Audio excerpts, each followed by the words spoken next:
분위기 좋습니다. 자, 별도로 나중에 신시간 저한테 가져오시고. 자, 요약집 개수보기 91쪽 볼게요. 자, 그러면 우리가 지금 공부한 게 뭐냐면 위험이 뭐다까지 본 거죠. 그죠? 위험은 뭐다? 위험은 내가 이 부동산에 투자하면 이 정도 수익이 예상된다. 이 예상 평균 수익에 이렇게 가감, 영향을 주는 요인들. 즉, 예를 들어서 여러분이 은행에 만약에 돈을 투자했어요. 은행 금리가 2%야. 은행에 전개타 가면 그러면 위험이 있을까요? 없을까요? 전혀 없죠. 2% 그대로 받는 거 아닌가? 지금 약간 떼고 이럴 때는 위험이 전혀 없어요. 그러니까 은행에 투자한다는 하면은 위험이 거의 없다 봐야 돼요. 왜? 그대로 주니까. 그런데 주식이나 부동산 투자하게 되면 위험이 존재해요. 그 위험이라는 거는 나 이게 투자하면 5%좀 수익이 나오겠네 했는데 그거보다 차이가 날 수 있다. 그걸 위험이라고 한다라는 거죠. 그러면 이제부터 위험 이야기를 굉장히 많이 할 거예요. 그 이유가 뭐냐면 우리가 투자자 입장에서 생각해 볼게요. 특히 부동산 투자 같은 경우는 수익은 평균인데 수익은 뻔하지 않나요? 여러분이 원룸을 가지고 있는데 열심히 한다고 해서 원룸 수익이 올라갈 수 있나요? 여러분이 아침 일찍 일어나. 여러분 원룸 사장님이야? 아셨죠? 아침에 원래 8시 일어나야 되는데 5시 일어나가지고 원룸 청소해. 그런다고 해서 원룸 수익이 올라가냐고. 또 그렇게 할라 또 피곤한데 말이 안 되는 소리죠. 즉 이거는 세입자가 정해져야 돼. 내 능력을 벗어나는 게 굉장히 많아요. 내 능력을 벗어나는 게. 내가 원룸을 구입하기 전까지 내 능력이 있어야 되지만 딱 구입하고 나서부터는 내 능력하고 별 상관이 사실 없어요. 즉 내가 얼마나 세입자에게 잘해주느냐 안 잘해주느냐 그거 상관없어 사실은. 왜냐? 임대료가 저렴하냐 그 다음에 위치가 좋으냐에 따라서 수익이 결정이 돼요. 그러니까 결론은 수익은 한마디로 뻔해요. 그러니까 투자자 입장에서 수익을 늘릴 방법은 없어요. 그러면 뭘 줄여야 되느냐? 위험을 관리합니다. 그래서 지금부터 위험에 대한 얘기가 굉장히 많이 나와요. 그 이유는 뭐냐? 위험을 줄이는 게 여러분 원룸을 가지고 있으면 아까 말했잖아. 이 원룸에서 그 수익이 5% 예상했으면 요 5% 위협하는 요 요인들 없이 나갈수록 여러분 수익은 안정적이 되겠죠. 우리가 원하는 건 그거다라는 거죠. 그래서 위험을 줄이려고 노력을 많이 합니다. 그래서 91쪽에 보면은 가로 3번 밑줄 부동산 투자 위험의 관리 방법이 있는 거예요. 위험을 줄이기 위해서 위험을 관리한다, 줄인다는 거죠. 첫째, 위험의 보유 제목만 밑줄 읽어보시면 압니다. 이건 별로 어려운 게 아니니까. 즉, 위험은 싫어. 그렇지만 나타날 거야. 이 위험을 언젠가 발생할 위험을 내가 안고 가겠다. 대표적인 뭐냐? 충당금, 준비금 이런 것들이에요. 여러분이 만약에 원룸을 가지고 있으면 이 원룸이 만약에 엘리베이터 있다고 가정할게요. 엘리베이터? 가끔 원룸에 엘리베이터 있는데 제법 많이 있습니다. 아셨죠? 제가 한 달 정도 전에 독립을 했어요. 할렐루야다야. 할렐루야다야. 독립을 했는데 좋아 죽겠어. 혼자 산데 너무너무 좋아. 말할 수 없을 만큼 좋아요. 그냥 이도 저도 없이 묵고 싶으면 묵고 자고 싶으면 자고 놀고 싶으면 놀아. 너무 좋아. 뭐 하자 청소하자 그거 안 해도 돼. 너무너무 좋아. 할렐루야다. 그렇게 되는데 여기에 엘리베이터가 있어요. 5층 건물이거든요. 5층에 주인이 살아요. 엘리베이터가 있어요. 그러니까 엘리베이터 있는 원룸도 제법 많이 있습니다. 근데 엘리베이터가 있으면 이게 지금은 괜찮지만 10년, 20년 엘리베이터 고장이 크게 날 수도 있겠죠. 그럼 수리비가 많이 들지 않을까? 그래서 원룸의 사장님이 매달 2만 원씩 5만 원 청금을 모아요. 말랐고 원룸 아까 말했던 엘리베이터 수리나 고장 나면 수리 안 났고 그게 여기 말하는 보유입니다. 위험의 보유예요. 그 다음에 두 번째 위험한 투자를 제외하는 방법 밑줄. 채무하면 밑줄 것은 이해하십니다. 위험을 제외하는 거예요. 즉 주식이나 부동산은 위험해. 나 이거 싫어. 안정적인 국공채 투자할래. 그게 위험의 제외입니다. 세 번째 위험을 전가하는 방법. 전가라는 거는 다른 경제에 떠넘기는 거죠. 자, 예를 들어서 임대차 계약을 이렇게 합니다. 임대차 계약서에다가 특약을 붙여요. 특약을 붙인 다음에 내가 인플레가 만약에 5% 이상 발생하게 되면 임대료를 5% 올리겠다 이렇게 특약을 붙여요. 효력이 있습니까? 있습니다. 그런데 우리나라 법에서 1년에 몇 프로 이상 못 올린다라는 법이 있겠죠? 그 범위 내에서는 효력이 있어요. 아시겠죠? 자유계약입니다. 계약서대로 가는 거예요. 그런데 이게 민법이나 민사특별법의 법의 범위를 벗어나면 안 돼요. 아시겠죠? 그러니까 그 범위면 가능합니다. 이런 것들이 즉 자기 집주인에게 다가오는 인플레 위험을 임차인에게 전가하는 거다. 이게 위험의 전가입니다. 그 다음에 위험의 통제가 있는데요. 거기는 먼저 보수적 예측 밑줄 중요합니다. 얘는 기대 수익률을 하락시키는데 투자 수익을 가능한 낮게 예측하고 비용은 높게 예측하여 투자를 결정하는 방법이다. 밑줄. 우리 위험을 관리하는 방법 중에서 보수적 예측이라는 게 있네요. 자, 보수적이라는 게 우리 신랑은 너무 보수적이야. 그거 아니야. 물론 단어는 보수적인 말을 씁니다. 우리 신랑은 보수적이라 지랄 같다 이런 말 나는 들은 적이 있는데 가끔 그런 말 하잖아요. 이렇게 그때 요때 그 보수적하고 달라요.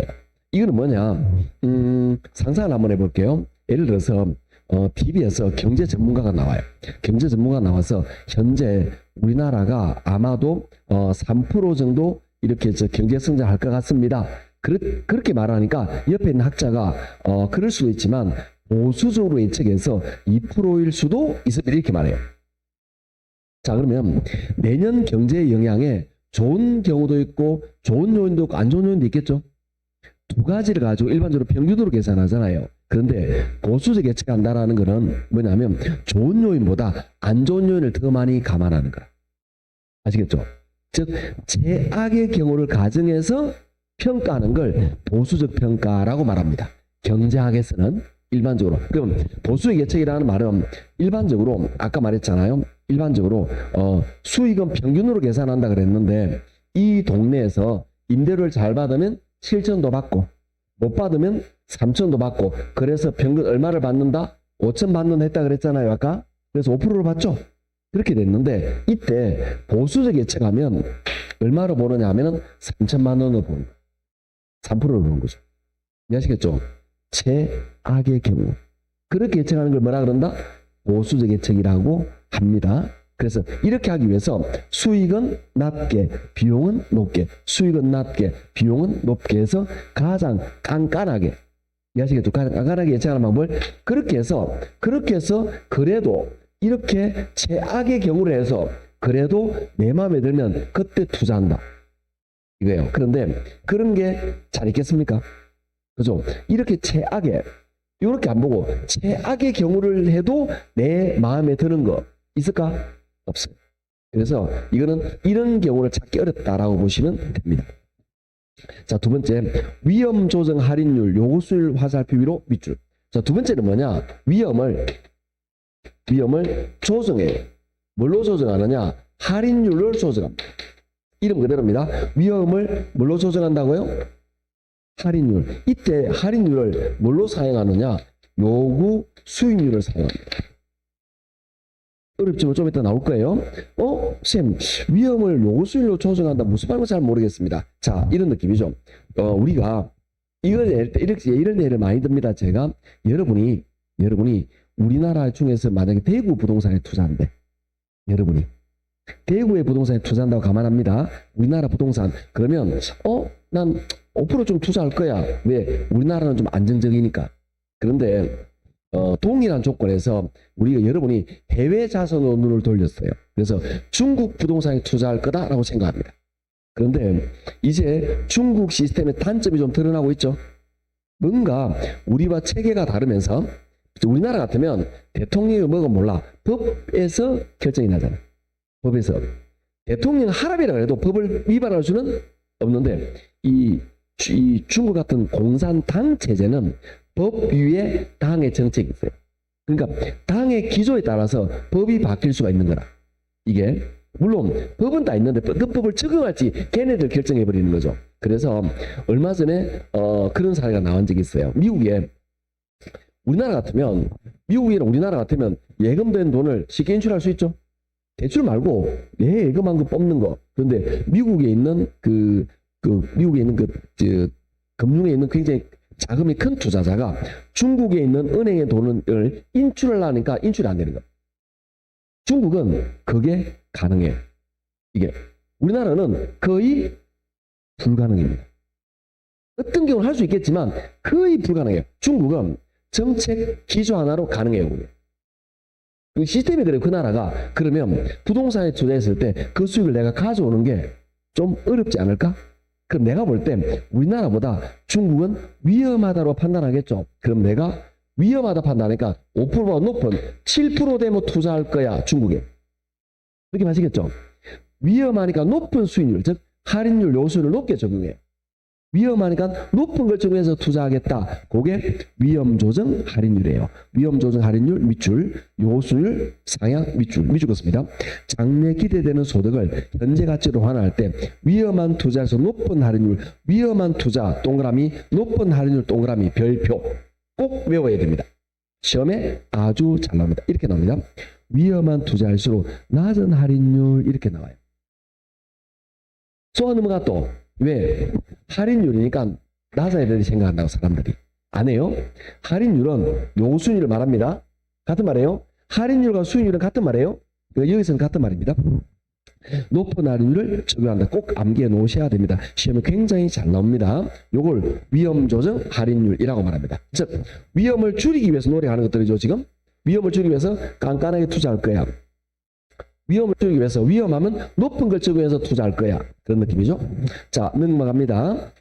92쪽에 민감도 분석 밑줄. 자, 이건 어떻게 하느냐면은, 자, 아까 내가 이 원룸을 여러분이 구입했다 볼게요. 여러분이 평균 수익을 5% 생각하잖아요. 그런데 5%씩 영향을 주는 쭉 정리해봤어요. 예를 들어서 여기에 만약에 세입자를 못 구해. 시장 상황이 변했어. 그래서 세입자가 예를 들어서 10% 줄었을 때 수익이 얼마나 변하는지 계산합니다. 그 다음에 금리가 얼마 올랐을 때 수익이 얼마나 변하는지 계산합니다. 투입 요소에 따라서 얼마 변하는지 계산하는데 가장 많이 변하는 게 제일 위험한 놈이죠. 그러면 위험은 다 많이 있잖아요. 그런데 많은 위험 중에서 제일 큰 위험을 집중 관리해. 그럼 나머지는 짜잘한 위험이니까 큰 변화가 없어요. 그러니까 투입 요소에 따라서 어떻게 변하느냐 위험에 대해 분석한 다음에 제일 큰 놈을 집중 관리해서 어떻게 이해하시면 되느냐. 예전에 드라마 같은 데 보면 예전에는 자녀가 많잖아요. 요즘은 자녀가 몇 명 없잖아요. 자녀가 많은데 예를 들어서 딸이 5, 아들이 2이야. 그렇게 알겠죠? 그때 딸 5이 다 공부 열심히 잘해. 그런데 세 번째 딸 얘만 골치 아파. 그러면 아버지가 요놈만 관리하면 나머지 관리 다 되는 거 아닐까? 그래서 항상 아들한테 이걸 감시하러 시키잖아. 혹시 수업 빼먹고 나이트 놀러 가는지. 그죠? 다음에 남자 만나러 소개팅 가는지 항상 관심을 하겠잖아. 아시죠? 그렇게 맡기면 집안이 안정적이잖아. 비슷한 거예요. 가장 위험한 놈을 집중 관리해서 대부분 위험을 없애겠다. 그게 민감도 분석입니다. 자, B 밑줄었습니다. 투입 요소의 변동이 산출되는 결과에 따라 어느 정도 영향을 미치는가를 분석하는 것이다. 그 분석에 의해서 가장 민감한 놈을 집중 관리 위에 A 보면 그런 말이 나옵니다. 가장 민감한 놈을 집중 관리해서 대부분 위험을 줄여나가겠다. 이게 위험의 관리 민감도 분석입니다. 그 다음에 포트폴리오는 분산 투자인데 좀 이따 할 겁니다. 그다음 평균 분석 결정법 이런 것도 있어요. 뒤에 나올 겁니다. 이런 것들이 전부 다 뭐죠? 위험을 관리하는 방법들이다. 이런 이야기입니다. 자, 그다음에 위험에 대한 투자자의 태도 가로 4번 봅니다. 위험에 대한 투자자의 태도 밑줄 1. 위험 회피형 밑줄 2. 위험 추구형 밑줄 3. 위험 중립형 밑줄. 자, 그러면 여러분은 여기서 이름에 답이 있죠. 위험 회피형은 위험을 좋아해요, 싫어해요? 싫어하죠. 위험 추구형은 위험을 좋아해요. 중립형은 위험에 거적을 해요. 그런데 위험을 좋아한다, 위험 선호형 이해가 되십니까? 그래서 이 단어만 가지면 이해가 안 돼. 사례를 들어야 됩니다. 예를 들어 볼게요. 자, 우리가 삼성전자 주식 있어요. 주식으로 보면 삼성전자 주식이 있는데 이게 잘 될 때는 예를 들어서 한 7%좀 수익이 나요. 잘 될 때는. 안 될 때는 한 5%좀 수익이 나와요. 그러면 평균 요 비율이 동일하다 볼게요. 그러면 삼성에 투자하면 평균 몇 프로 수익이 나올까요? 6%죠. 평균 수익은 6%. 이걸 벗어날 가능성, 위험은 몇 프로죠? 벗어날 가능성 1%입니다. 즉 분산이나 표현 편차는 0.01, 1%다 이런 이야기입니다. 이해하시겠죠? 그럼 쉽게 말해서 위험은 1% 이렇게 되는 겁니다. 그런데 어떤 우리 제약회사 주식이 있습니다. 제약회사 어떤 건설회사 주식이 있습니다. 중소건설사입니다. 이 건설사가 어떤 이런 프로젝트를 수행하려고 그래요. 그 프로젝트를 따기만 하면 수익이 굉장히 높아요. 근데 못 따면 이 회사는 거의 뭐 수익이 없어요. 왜? 돈 날 구멍이 없으니까. 그래서 이 회사가 굉장히 성공하면 12% 수익이 뻥 터집니다. 수익이. 그런데 실패하면 수익이 하나도 없어요. 비율이 동일합니다. 동일해. 그러면 이 수익의 건설사의 평균 수익이 얼마일까요? 6% 똑같죠? 위험. 편차는 얼마죠? 크죠? 평균 수익은 어때요? 지금 문제 보니까 수익은 어떻다? 똑같죠? 수익은 비슷합니다. 근데 얘는 위험이 어때요? 위험이 작죠? 1%밖에 안 되잖아. 얘는 위험이 어때요? 크죠? 위험이 크잖아요. 그러면 이때 나는 이걸 좋아요. 여기 투자할 거요. 이 사람을 위험 회피형이라고 말합니다. 위험 회피형은 동일한 수익에서 위험이 낮은 걸 선택합니다. 이해하시겠죠? 그 다음에 위험 추구형은 요걸 좋아합니다. 난 이걸 투자할 거야. 이게 위험 회피형, 위험 추구형입니다. 동일한 수익에서 위험이 높은 걸 선택합니다. 그러면 여러분은 착각을 해요. 선생님, 대부분 요거 같은데요? 주식 다 이렇게 하잖아요. 자, 입장을 좀 정리해 드릴게요. 여러분은 여성분들이 몇 분 계시는데 남편 몰래 꼬불쳐 놓은 돈이 있잖아. 제일 많이 웃었어. 제일 위험한 사람이네. 꼬불쳐 놓은 돈이 있어. 이 꼬불쳐 놓은 돈이 한 500만 원 꼬불쳐 놨어. 이 꼬불쳐 놓은 가지고 주식 살짝 투자했어. 이거 망해도 고만, 터져도 고만이잖아요. 아니 500만 원 홀랑 말아먹었다가 자살할 건 아니잖아. 이 사람들 보소? 그건 아니잖아요. 500만 원이 2천만 원 될 수도 있잖아. 주식 투자해가지고 코인 투자해가지고 그러면 신랑 몰래 맛있는 거 나 혼자 사 먹고 다니면 되잖아. 그러니까 어디서 잘 먹고 되겠지.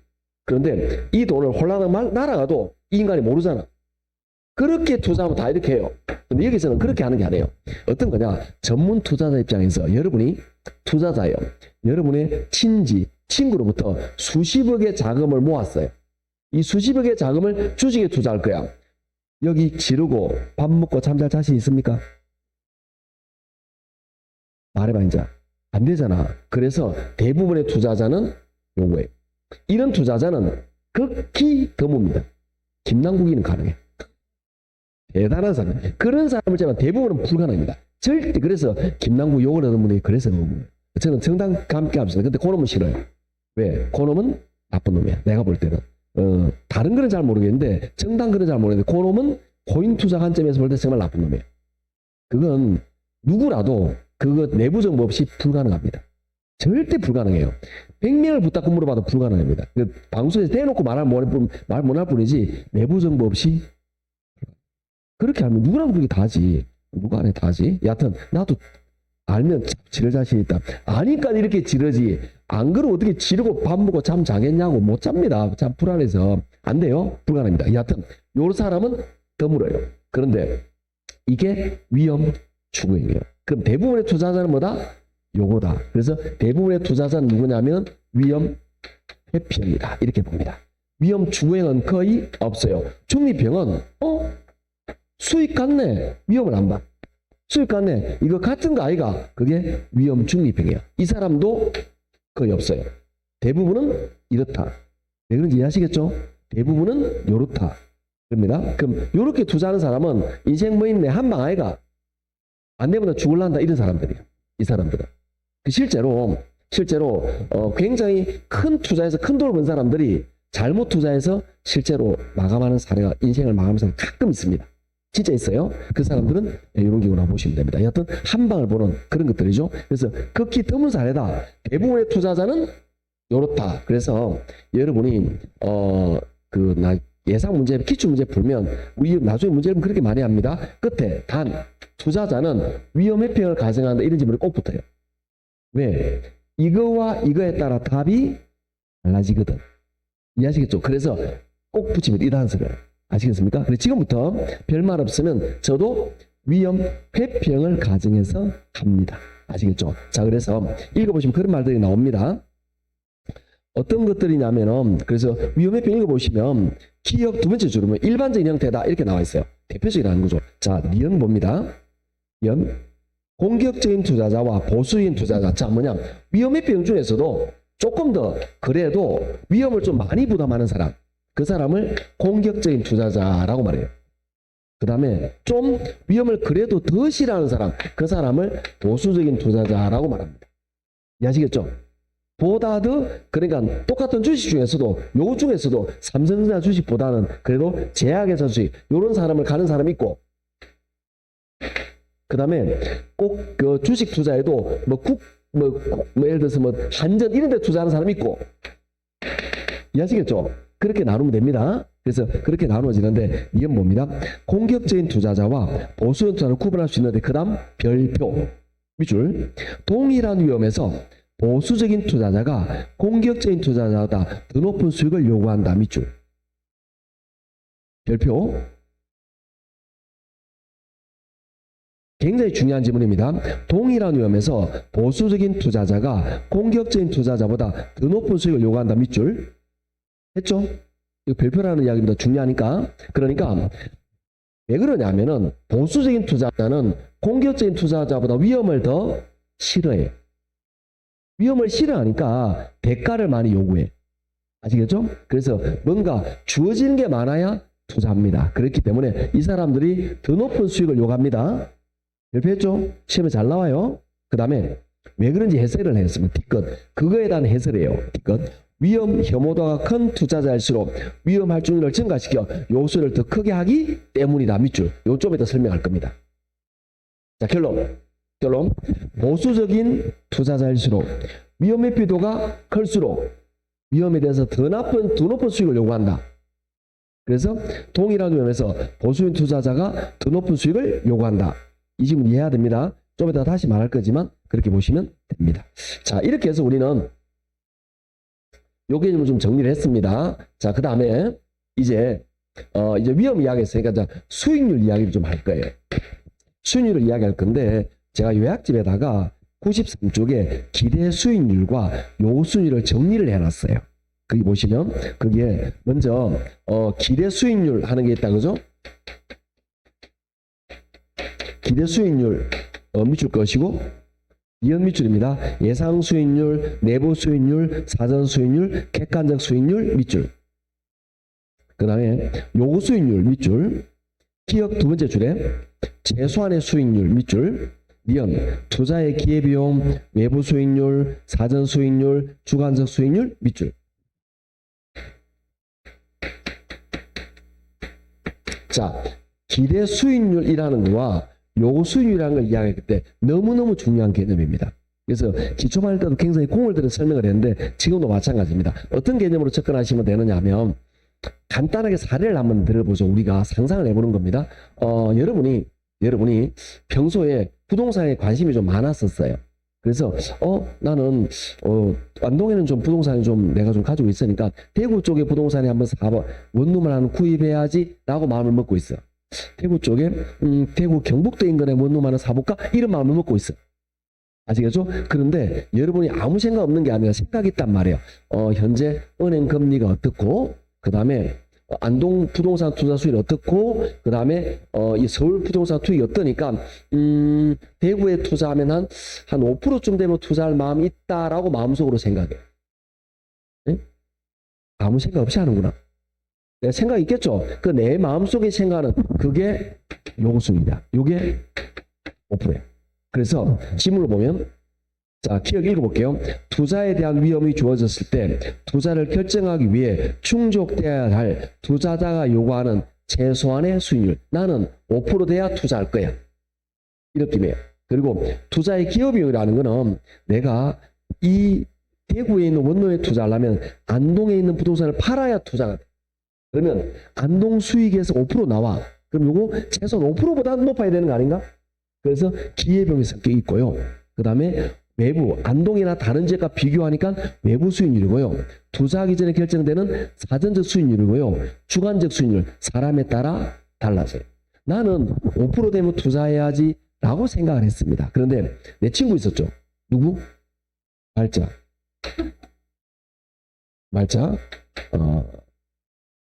어릴 때 그 친구가 있었습니다. 진짜 이름은 말자가 아니에요. 방송이니까 지금 언닉을 한 건데, 웃으는데 진짜 이름은 말할 수 없어요.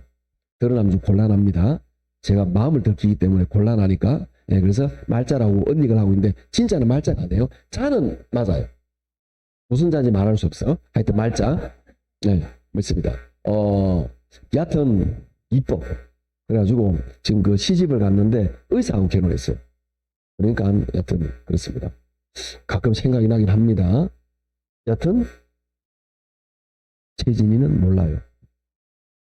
알면 안 됩니다. 여하튼 알 수도 없어요. 왜? 내가 말을 안 하니까. 여하튼 말자인데, 말자는 이뻐. 이쁘면 좀 깐깐하잖아요. 깐깐하다 보니까 굉장히 보수적이야, 여자가. 그래서 얘는 8%를 요구합니다. 사람에 따라 달라질 수 있겠죠? 물어보면 다 달라. 사람마다 달라질 수 있는 주관적이라는 거죠. 자, 나는 5% 되면 투자해야지라고 생각을 하는데, 잘하고 있는 공인 중에서 언니가 전화가 온 거야. 전화 와서, 야야, 네가 말한 거 있잖아. 그 대구 경북대 인근에 원룸이 나왔는데 이 원룸에 투자하면 수익률이 6%가 들어올 걸로 예상이 되더라. 이 동네 시세가 그렇더라. 라고 이야기했어요. 이게 뭐냐? 기대 수익률입니다. 자, 기대 수익률을 볼게요.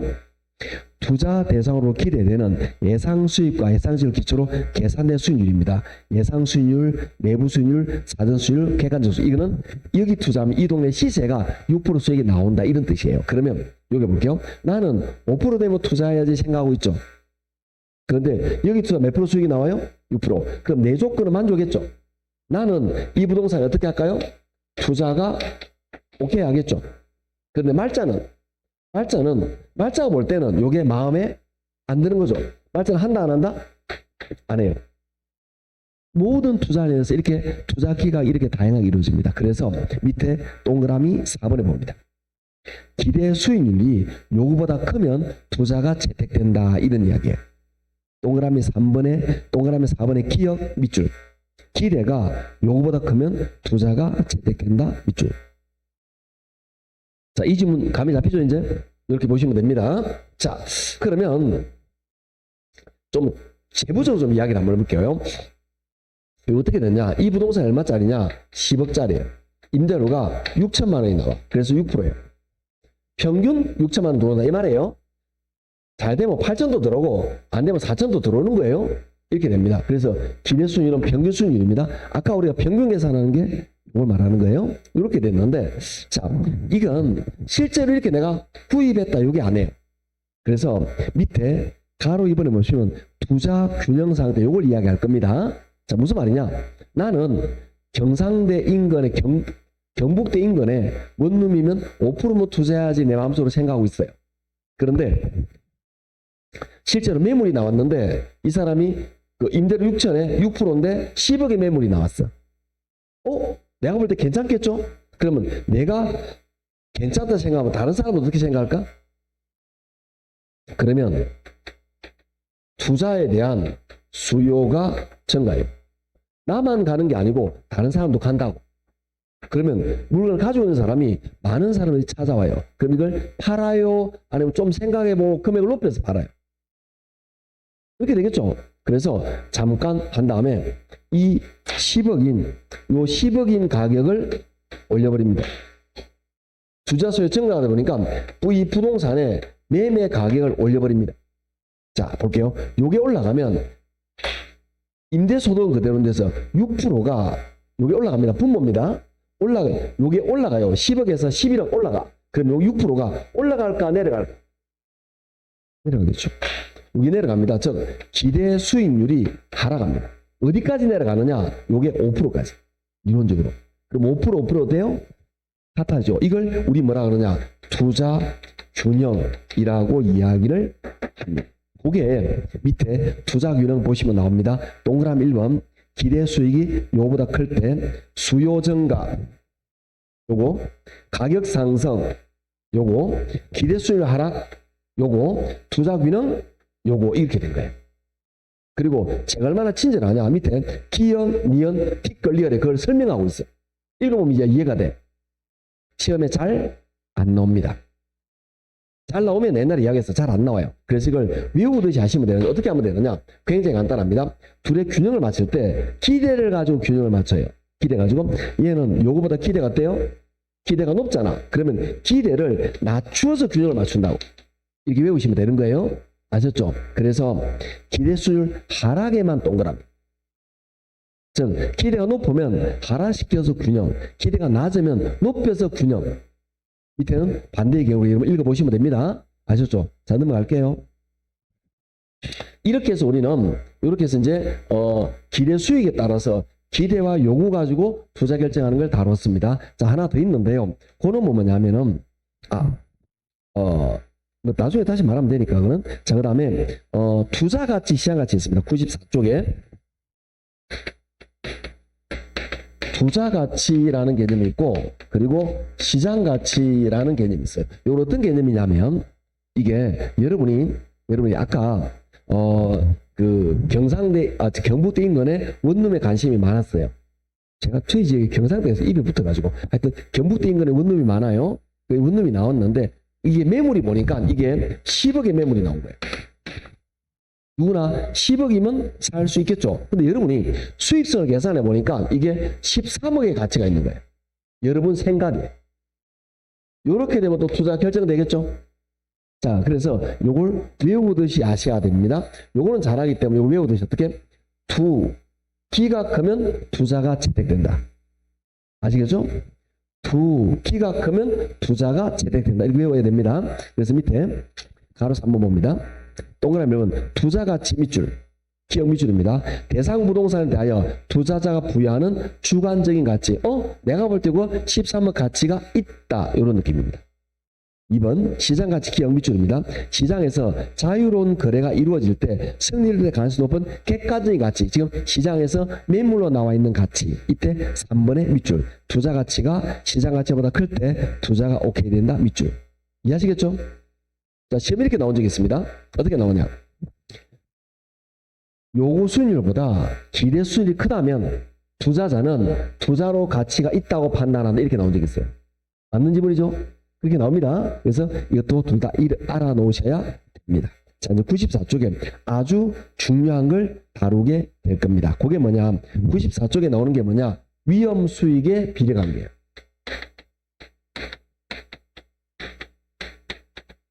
위험 수익의 비례관계란 말은 위험이 크면 수익도 커진다 이런 이야기예요. 그런데 이게 정확하게 여러분이 이해가 안 돼야 정상이에요. 아니 위험이 큰데 왜 수익이 커? 이게 이해 안 돼야 정상이에요. 요 단어만 보면 이 안에는 좀 숨어 있습니다. 이때 수익률을 뭘 말하느냐?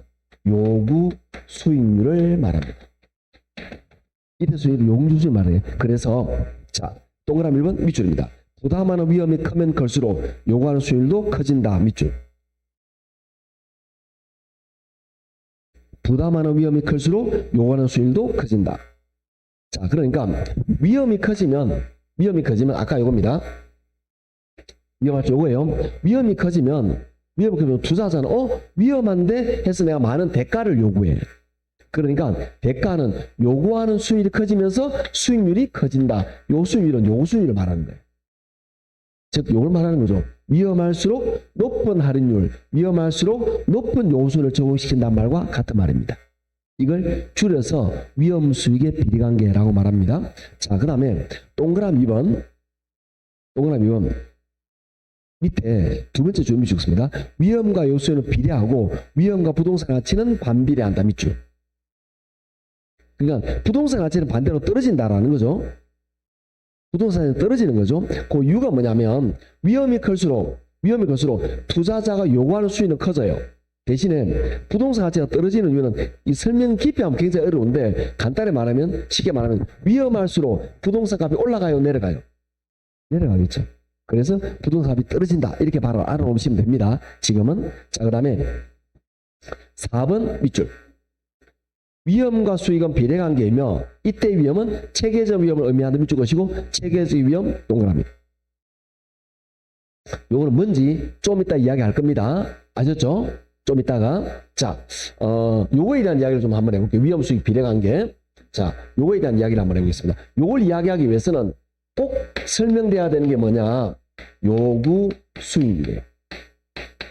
그래서 밑에 보면 요구 수익률이라는 게 나옵니다. 자, 오른쪽에 밑줄 긋습니다. 요구 수익률은 무위험률 플러스 위험 할증률 밑줄. 요구 수익률은 둘로 구성됩니다. 무위험률 플러스 위험 할증률 이렇게 구성됩니다. 그 다음 밑에 보시면 무위험률 플러스 위험 할증률이 하다가 인플레를 더하기도 한다. 피처.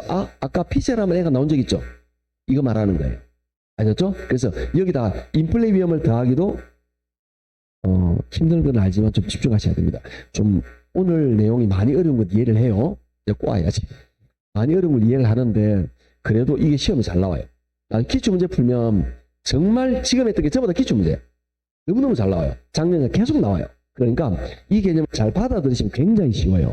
아시겠죠? 자, 요수율은 무위험 할증률인데 자, 어떤 느낌이냐? 아까 내가 바라는 수익이 5%였죠? 내 요수율이 5%였단 말이에요. 근데 이게 어떻게 구성되느냐? 나도 생각을 하잖아. 내가 예를 들어서 대구에 있는 부동산에 투자할 때 얼마 주면 투자해? 나도 생각을 한다고. 현재 은행의 대출 정기예탁 금리가 2%다. 이게 무위험률이에요. 그럼 어디에 투자도 2% 수익은 반드시 나오는 거죠. 그런데 내가 은행에 돈을 맡긴 게 아니고 주식이나 부동산에 투자하면 내가 위험을 부담했잖아. 그럼 나는 위험에 대한 대가를 바랄 수가 있겠죠. 그래서 위험에 대한 대가를 3%를 바라는 거예요. 됐나요? 그래서 이렇게 될 때 나의 요수율은 5%가 된 겁니다. 됐죠? 그런데 내가 아까인 걸 다시 돌아옵니다. 내가 대구 부동산에 투자하는 게 아니고 중국 부동산에 투자한다고 생각하는 거예요. 그러면 요거는 똑같아. 그런데 내가 볼 때 중국은 좀 어때 보여요? 위험해. 체계적인 시스템이 위험해 보여. 그래서 요거보다 높게 예를 들어서 7%를 적용합니다. 위험하다 싶으니까 여기죠. 위험이 정대되니까 이걸 높여버리죠. 그러니까 더해서 너무 높였네. 5로 합시다. 너무 높였네. 그러면 내 요수율 몇 프로 되죠? 7%. 즉 요걸 높이니까 요게 높아졌죠. 이게 뭐냐? 이게 지금 말하는 위험 수익의 비례관계예요. 이게 즉 요거와 같은 말이 되는 겁니다. 이게 뭐냐? 투자자인 내가 이 동네 위험한 동네인데 라고 판단 내면 요걸 높이는 거야. 요걸 높여가지고 투자를 판단해. 그러면 요걸 높이니까 요수율이 어떻게 된다? 높아진다. 위험할수록 높은 할인율을 적용한다. 위험할수록 높은 요구순위를 요구한다. 이렇게 되는 거예요. 됐나요? 이렇게 됐습니다. 자, 두 번째. 요게 뭐냐? 위험 수익의 비례관계입니다. 자, 또 나는 5%입니다. 5%는 2 플러스 3 된 거죠. 그런데 내 친구 있었잖아. 이번에 말자는 어떻다 그랬죠? 이뻐. 중요한데? 이쁘니까 좀 조건이 어때요? 깐깐하잖아요. 대체적으로 이쁜 사람은 깐깐합니다. 대체적으로 이뻐 보면 깐깐하게 되어 있어요. 네, 그렇게 됩니다. 여하튼 이쁘면 깐깐하게 되어 있더라고. 대체적으로. 그러면 요거는 똑같는데 말자는 이쁘니까 조건이 깐깐해. 그래서 위험에 대해서 많은 대가를 요구해. 그래서 요게 더 높아. 그럼 요게 얼마 됩니까? 이렇게 됩니다. 자, 그러면 이때 나는 나보다 말자를 뭐라 하냐면은 보수적이다라고 말해. 그러니까 보수적이니까 위험을 싫어하니까 요거에 대가를 많이 요구하니까 여기 높아지겠죠? 아까 별표한 거 보수적일수록 높은 요소를 적용한다. 그게 요거예요. 그러면 그런 요소율에는 두 가지가 반영이 됩니다. 뭐냐면 위험에 대한 요소와 투자자의 성향이 반영이 돼. 즉 여기는 그런데 어디에 반영되나? 무위험률에 반영되는 게 아니고 여기에 반영되고 있죠. 그럼 여기에는 뭐가 반영되느냐? 위험에 대한 투자자의 태도, 그 다음에 위험에 대한 강도 이런 걸 반영해요. 그게 요약에 나옵니다. 자, 어디 볼게요. 요약서 4번 위험 할증률 볼게요. 위험 할증률 거기 보시면 자, 니은 체계적 위험의 증감에 따라 증대된 위험을 말한다. 그게 요거야. 그게 요거야. 그 다음에 스티커 위험 혐오도 투자자 성향에 따르면 값이 달라진다. 그게 요거야.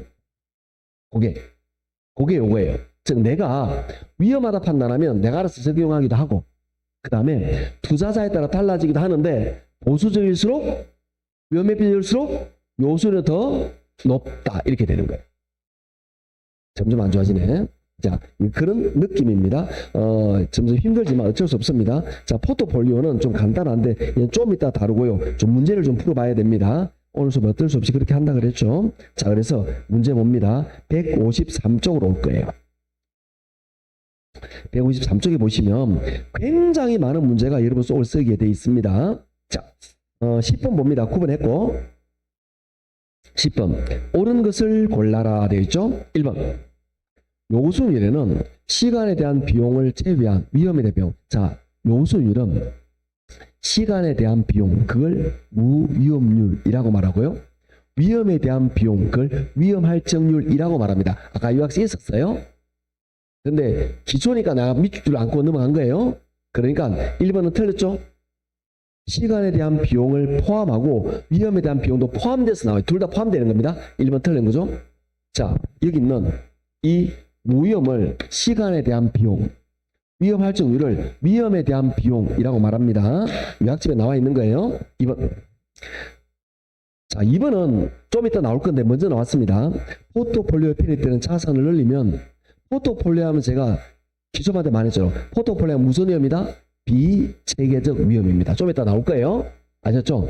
지금 말하면 어려우니까 포트폴리오는 비체계적 위험 틀렸습니다. 그래서 3번 위험과 기대 수익률. 자, 아까 위험과 수익을 만다 그랬죠? 비례한다 그랬죠? 아까 위험 수익 비례한다 그랬잖아요. 그러니까 위험과 기대 수익은 비례한다. 정의 상관관계입니다. 그 다음에 4번이 정답인데요. 4번은 뒤에 나올 게 좀 먼저 나왔습니다. 우리 교재가 요것만 딱 나오는 게 아니고 앞에 뒤에 걸 섞어서 내. 그래서 그런 거예요. 아셨죠? 4번 포트폴리오 구성 자산의 수익률 분포가 완전한 음의 관계 마이너스에 있다면 비체계임을 완벽하게 줄일 수 있다. 이게 정답입니다. 좀 이따 다시 말할 겁니다. 5번 위험 혐오도에 따라 추가대으로 요구되는 수익률, 그걸 뭐라 그러죠? 위험 할증률이라고 말하고, 동일한 위험에 대해서 위험 할증률은 투자자에 따라 달라질 수 있다. 요거 말하죠? 아시겠죠? 자, 좀 생소한 게 나왔지만 이거는 좀 이따가 다루면 해결이 됩니다. 자, 넘어가도록 할게요. 넘어가셔서 154쪽에 갈게요. 어떤 놈인지 보여드릴게요, 얘가. 자, 11번 몇 회죠? 12번 몇 회죠? 야가 이런 애예요. 야가. 그런데 12번이 너무 쉬워요. 진짜 쉬워요. 그래서 여러분이 푸는데 전혀 어려움이 없습니다. 물론 정답은 좀 정답이 헷갈리긴 합니다. 그건 뒤에 파트하고 연결되기 때문에 아셨죠? 그래서 12번은 여러분 풀고 저랑 같이 11번을 풀 겁니다. 옳은 것을 골라라. 1번 기대 수익률이 요수익보다 높은 경우 이거 볼게요. 요거죠. 기대 수익이 요수익보다 높은 경우, 이런 경우에는 투자자는 투자 가치가 있는 걸로 본다. 맞는 말이죠? 1번이 정답입니다. 2번. 자, 두 번째 줄여봅니다. 최소한의 수익률. 이거 얼마나죠? 자, 오랜만에 따라합시다. 따라할게요. 요구 수익률. 투자자가 요구하는 최소한의 수익률. 기대 수익률. 투자로부터 기대가 예상되는 수익률. 예전에 따라한 거 기억나시죠? 외우라는 뜻이에요. 외워야 됩니다. 그러면 2번은 최소한의 수익률이니까 요구 수익률이죠. 그죠? 기대 수익률 틀렸습니다. 3번. 현실적으로 달성된 수익률. 그럼 지금 말하는 기대와 요구는 둘 다 사전 수익률이에요. 투자하기 전에 나는 요쯤이면 투자할 거야. 요쯤 수익 예상돼. 이걸 보고 결정하는 거예요. 실현 수익률은 투자가 끝나고 나서 확인하는 겁니다. 그래서 3번에 보면 현실적으로 달성된 수익률은 실현 수익률입니다. 4번. 요구 수익률은 투자에 수반되는 위험이 클수록 볼게요. 위험이 클수록 어떻게 될까? 올라가겠죠? 당연한 거다, 그죠? 이게 위험 수익의 비례관계라고 여러 차례 말했습니다. 그 다음에 5번. 투자의 기회비용이라고 말하죠? 투자의 기회비용 뭘까요? 요구 수익률입니다. 그래서 정답은 1번입니다. 5번은 실현이 아니고 요구 수익률이 되는 겁니다. 자, 오른쪽도 여러분이 푸시면 될 건데 14번을 저랑 같이 풀 거예요. 14번에서 평균 분산 지배 원리가 좀 나오니까 같이 보면서 다루도록 합시다. 문제 숫자가 너무 많으니까 간단하게 다루게 될 겁니다. 자, 14번 봅니다. 옳은 것을 골라라. 1번. 투자자가 위험을 회피할수록, 아까 기억합니다. 위험 회피할수록 보수적일수록 요수율이 높다. 이해하시겠죠? 그 말은 무차별우선의 기울기가 가파르다는 말과 같은 말입니다. 좀 이따 나올 거예요. 아셨죠? 자, 11번 봅니다. 1번 봅니다. 투자자가 위험을 회피할수록 위험 수익의 관계를 나타내는 투자자의 무차별우선의 기울기는 가파르게 된다. 맞는 말입니다. 좀 이따 다룰 거예요. 아까 말했듯이 좀 섞여 있습니다. 2번. 평균 분산 지배 원리. 자, 나중에 말할 거지만 미리 한번 간단하게 말할 거예요. 그건 뭐냐? 평균 분산 지배 원리라는 게 있어요. 이거는 뭐냐? 평균은 수익을 말해요. 분산은 위험을 말해요. 그러면 평균 분산 지배 원리는 투자자 판단할 때 수익과 위험으로 판단해요. 그런데 여러분이 볼 때 제일 좋은 거는 뭐죠? 수익은 높고 위험은 낮고 이런 게 제일 좋겠죠? 그러니까 위험은 전혀 없으면서 확실하게 20%죠. 누가 안 하겠냐고. 근데 그런 게 있을까? 없어. 내부 정보 없이는 없어요. 그런 것들은 그러다 보니까 대부분 이런 투자는 없단 말이에요. 그러다 보니까 서로 위험 수익이 같아지게 되는데, 그래서 평균 분산 원리는 뭐냐? 수익이 같아. 위험이 제일 낮은 걸 골라요. 그런데 수익 위험에서 이제 위험이 같아요. 그럼 수익이 어떤 걸 골라요? 큰 걸 골라요. 이해하시겠죠? 당연하게 수익 같은 위험이 어떤 거? 낮은 거. 수익 같은 위험이 낮은 거, 위험이 같으면 수익이 높은 거. 이해하시겠죠? 당연하게. 아니, 어떤 바보가 위험은 높고 수익은 낮은 거, 이거 누가 하겠냐고. 이런 거 찾는 사람 없겠죠, 당연히. 당연한 이야기입니다. 제일 좋은 거는 수익은 높고 위험은 낮은 게 제일 좋잖아. 이런 건 없다니까, 세상에. 이것은 뭐냐? 바로 찜하지. 말이 안 되는 거예요. 그래서 대부분 여기에서 결정을 할 수밖에 없다. 그게 요거다라는 겁니다. 자, 그럼 2번 볼게요. 평균 분산 지배 원리에 따르면 A 투자과 K 투자는 기대 수익률이 같대요. 수익이 같아. 그럼 위험이 낮은 거죠. 자, 봅니다. A보다 B의 기대 수익의 표준편차, B의 표준편차가 크다면, B의 표준편차가 크다. 표준편차나 분산은 위험이잖아요. 위험이 크다. 그러면 위험이 낮은 뭘 선택해야 되죠?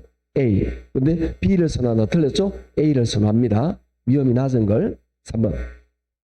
물가 상승률만큼 임대료가 인상되도록 임대료를 계약하는 거. 이걸 뭐라 그러죠? 위험의 전가라고 합니다. 4번. 위험 처리 방법 중 위험 조정 할인율은 위험한 투자일수록 높은 할인율. 여기 센 거예요, 이거. 잘 틀립니다, 이거. 위험 할인율, 높은 할인율을 적용한다. 5번. 보수적 예측은 투자를 수익을 낮춘다 그랬죠. 그래서 오른쪽에 수익은 가능한 낮게, 비용은 높게 해서 기대수를 낮춰서 투자를 판단합니다. 그래서 5번도 틀렸죠? 이렇게 보시면 됩니다. 자, 넘어갈게요. 이렇게 가끔 계산 문제로 문제를 내기도 합니다. 15번이나 17번, 15, 16이 비슷해요. 근데 저랑 같이 15번을 풀 겁니다. 15번은 이거는 기대 수익률의 기대 수익률을 계산하는 거예요. 쌤, 요 기대 수익률 어떻게 계산할까요? 자, 얘는 굉장히 간단합니다.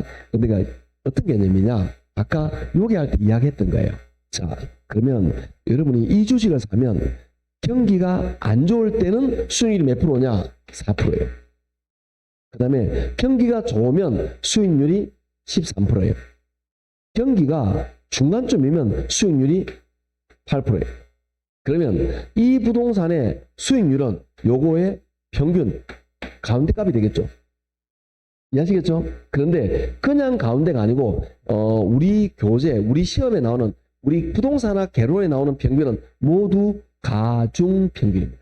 가중치를 준다라는 거죠. 그래서 앞에 발생 확률 가중치를 줍니다. 요거 확률이 30%니까 100분의 30을 곱하고, 요 확률이 50%니까 100분의 50을 곱하고, 20%니까 100분의 20을 곱하면 요거의 평균 수익이 나온다. 이런 이야기입니다. 아시겠죠? 요 놈을 계산하면 얼마 나오느냐면 7.8이 나옵니다. 이거 계산하면 뭐 계산은 뭐 계산기 누르면 되는 거니까요. 자, 그러면 7.8 찾으면 답은 3번 아니면 4번이죠. 3, 4번 중에 있는데, 자, 맨 위에 가로 안에 볼게요. 투자자의 요구 수익률이 몇 프로죠? 8%. 그러면 이거는 기대 수익률이란 말이에요. 그런데 투자자의 요구 조건이 몇 프로죠? 8%. 요게 이렇게 되죠. 투자를 한다, 안 한다? 안 한다. 투자 기각. 답은 몇 번? 4번. 이렇게 됩니다. 굉장히 간단하죠?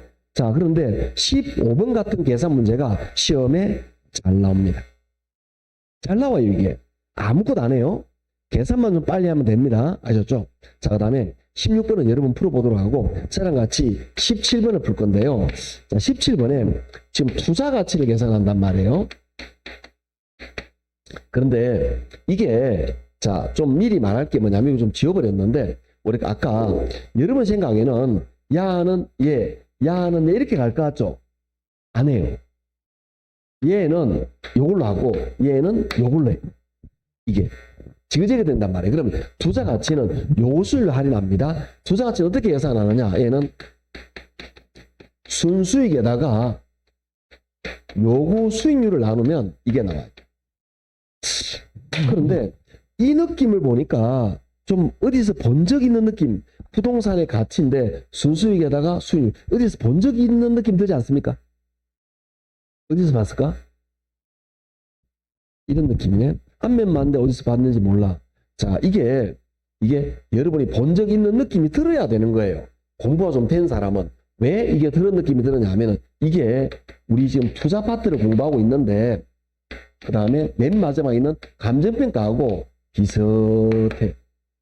왜 비슷하냐면, 감정평가사가 이 부동산 가치를 정확하게 평가해야 되죠. 투자자인 우리도 매물이 10억이 나왔어. 근데 그걸 10억에 매었다고 들컥 사야 되나? 내가 이 부동산이 얼마인지 가치를 정확하게 판정을 해. 내가 보니까 이 부동산은 15억 가치가 있다. 내 매물이 10억이다. 그럼 사야 되겠네? 가치를 판정해야 된다. 그 맥락이 비슷하단 말이에요. 그래서 이 어떤 개념이냐? 제가 옛날에 수익 방식에서 부동산의 가치는 장래에서 발생할 순수익에다가 수익률을 나눈다. 이렇게 말한 적이 있어요. 이렇게 수익률을 반원율. 같은 말입니다. 이렇게 하면 그래서 순수익을 반원해서 대상부동산의 가치를 산정한다. 이 개념하고 동일한 개념이에요. 왜? 부동산의 가치를 평가하는 것은 투자 파트나 감정이나 이론적인 배경은 똑같아요. 그래서 그런 거예요. 같은 개념입니다. 그래서 여기서 순수익에다가 수익률을 나누면 부동산의 가치가 나온다. 이런 거예요. 얘도 주관적, 얘도 주관적. 이렇게 됩니다. 그러면 이제 요거는 됐고, 그러면 이렇게 계산하면 부동산에 내가 생각하는 투자 가치가 나올 건데, 순수익. 자, 문제 볼게요. 기억의 예상 순수익 얼마죠? 3천만 원이죠. 3천만 원. 얘는 끝났습니다. 이제 뭐죠? 요수율을 계산해야 되겠죠? 요수율은 기억해야 되겠죠? 무위험률 플러스 위험할증, 인플레 같은 거 다 합니다. 볼게요. 이연의 무위험률 몇 프로입니까? 5% 플러스 위험할증률 몇 프로입니까? 6% 플러스 예상 인플레 몇 프로입니까? 4% 플러스. 자, 위험이 클수록 점점 어떻게 될까요? 더 나가죠. 그런데 좋은 게 있으면 빼요. 좋은 게. 그 뭐면 가치 상승이 몇 프로죠? 이건 빼요. 쌤, 왜 반대로 하는 거예요? 자, 이게 볼게요. 요게 크면 요게 작아져. 이해하시겠죠? 요게 작으면 어떻게 될까요? 커져. 그럼 가치 상승을 이걸 줄이면 투자 가치를 높이니까. 아니죠. 그래서 그런 겁니다. 그래서 요렇게 계산하면 요거의 요 수익률이 나와요. 시험에 잘 안 나옵니다. 요 계산하면은 12가 되나요? 요 계산하면 12. 그러니까 0.12가 되겠죠? 그러면 3천만 원 나누기 0.12 계산합니다. 그러면 4번 2억 5천 나온다, 그죠? 그렇게 계산하시면 됩니다. 이렇게 간단한 문제도 있어요. 힘드니까 하나만 하고 쉬도록 할게요. 자, 넘어갈게요. 19번 봅니다. 19번에 다음은 위험 관리 방법 및 위험 처리 방법 및 관리의 방법에도 옳은 것을 골라라. 1번 위험 조정 할인율은 위험을 클수록 요수를 어떻게? 높게. 계속 했잖아요. 틀리면 안 된다 그랬잖아요. 몇 번 나왔죠 지금? 높게 적용하는 방법이다. 즉 위험한 투자할수록 높은 할인율을 적용합니다. 틀리면 안 됩니다. 이제 2번 국채나 정기금 같은 무위험 자산에만 투자하는 방법을 위험의 회피라고 합니다. 주식 같은 데 투자 안 해요. 회피하는 겁니다. 3번 보수적 예측은 수익은 낮게 비용은 높게 해서 수익을 가능한 낮게 해서 투자 판단하는 방법입니다. 기대 수익률을. 자, 우리 어떤 개념이냐 여기 봅니다. 아까 여기 보시면 기대 수익률과 요구 수익률이 있는데 요구 수익률을 조정하는 게 위험 할증률, 요걸 조정하는 게 보수적 예측이에요. 아셨죠? 그 이야기입니다. 네 번째, 보수적 예측 방법은 투자자의 부의 극대 가능성이 감소하게 된다. 요게 정답입니다. 이거 시험에 나온 지문입니다. 왜 그러냐면 아까도 간단하게 말했는데 보수적 예측을 하게 되면 내가 너무 깐깐하게 했기 때문에 괜찮은 투자를 찾지 못할 수도 있는 겁니다. 그래서 보수적 예측이 좋은 방법이 아니에요. 위험 할증률 이 방법을 더 많이 씁니다. 5번 투입 요소인 위험 요소가 변함에 따라 산출 결과인 수익성이 어떤 영향을 받는가를 분석하는 방법을 민감도 분석이라고 하죠. 아까 얼핏 했습니다. 분위기 점점 안 좋아지고 있습니다. 그죠? 자, 좀 쉬었다가 포트폴리오로 넘어가도록 하죠. 좀 쉬죠.